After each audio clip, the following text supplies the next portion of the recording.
I think this also bears on the difference between books and movies, where there's a tremendous difference in the ways in which your senses and imagination are being presented with material in a written story versus a movie, an animated story. Where in a written story, your imagination has to do a lot more work.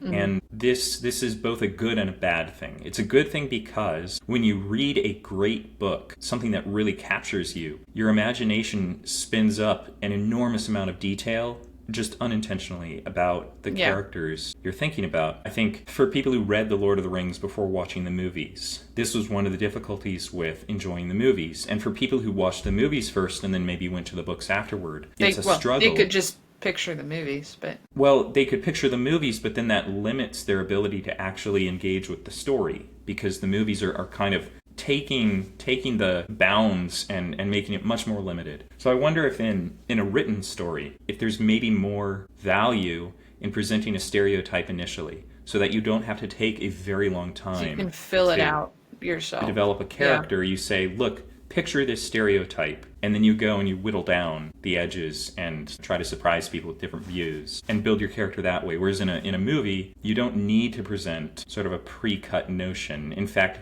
maybe it's bad if you do, like an over-the-top Dr. Evil character. It just comes off as boring and cheap. And that's unimaginative.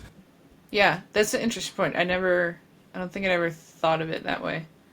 I don't know that I did either. But no, I think it is a fair point that because of the different mediums, just the way you set up your characters and your story is going to be different.